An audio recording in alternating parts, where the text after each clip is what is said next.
আপনার পাশে জনাব তারেক রহমান আছে, মাননীয় প্রধানমন্ত্রী, তারপরে হচ্ছে আপনার বিএনপি আছে, আপনি কথা বলেন না, এটা ভালো লাগবে না, লাগবে না।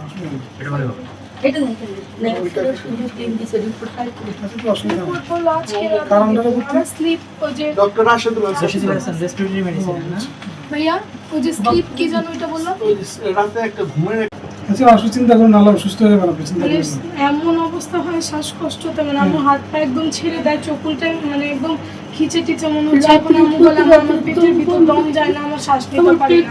তুমি চিন্তা করুন না, আল্লাহ ভরসা, আল্লাহ করো, আর আমরা তো আছি। না না, আমরা তো আছি তোমার সাথে। কেন, আমরা সবাই আছি। জনাব তারেক রহমান মাননীয় প্রধানমন্ত্রী উনি আছেন, আমরা বিএনপি পরিবারের কনভেনর আতিকুর রহমান রুমন আছে, মিথুন আছে। এর জন্য তারপরে অবস্থা সবার আগে আমরা মিঠুন আঙ্কেলকে ফোন মিথুন আঙ্কেল অনেক করে আমাদের যে কোনো একটা সমস্যা আমার যখন এসএসসি রেজাল্ট দেয়। মিথুন আঙ্কেল জনাব তারেক রহমান আজকে যিনি মাননীয় প্রধানমন্ত্রী, উনি এই পরিবারের পাশে আছে, এবং আমরা বিএনপি পরিবার যার কনভেনর আতিকুর রহমান রুমন এবং যার সদস্য সচিব হচ্ছে মকসুদ মমিন মিথুন, আমরা তাদের বিএনপি পরিবার থেকে এসে আমাদের পাশে আমরা দাঁড়িয়েছি। এভাবে আসলে এই আজকেই যে শুধু দাঁড়িয়েছি তা না, 16 সালের পর থেকেই আমরা এই বিএনপি পরিবার এই পরিবারের পাশে আছে, জনাব তারেক রহমান এই পরিবারের পাশে আছে।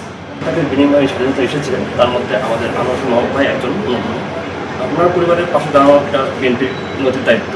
আমাদের মাননীয় নেতা তারেক রহমান কিন্তু এই অসহায় মানুষের পাশে দাঁড়ানোর জন্য এবং মানুষের দলের যারা ভিত্তি হয়েছে তাদের পাশে দাঁড়ানোর জন্য কিন্তু সমাধান গ্রহণ করেছেন আমরা বিএনপি পরিবার, যাতে এই পরিবারটা যেন নিজেদেরকে মানে অভাগা না মনে করে। তাদের পাশে যে বিএনপি আছে এবং তারেক রহমান সেটা প্রকাশ করার জন্য কিন্তু আমরা আজকে এখানে এসেছি। এবং সার্বিকভাবে আমরা দলের পক্ষ থেকে আমরা সেটা নিশ্চিত করবো, সেই আশাবাদ ব্যক্ত করি এবং সেই নিশ্চয়তা ওনাদের দিয়েছি। পাশাপাশি ওনাদের যে অনুরোধ যেটা ছিল ওনার সন্তানদের ভবিষ্যতে কর্মসংস্থানের ব্যাপারে, সেটাও আমরা বিএনপি পরিবার এবং দলের পক্ষ থেকে আমরা মাননীয় প্রধানমন্ত্রীর দৃষ্টি আকর্ষণ করে সেটা সমাধান করার চেষ্টা করবো।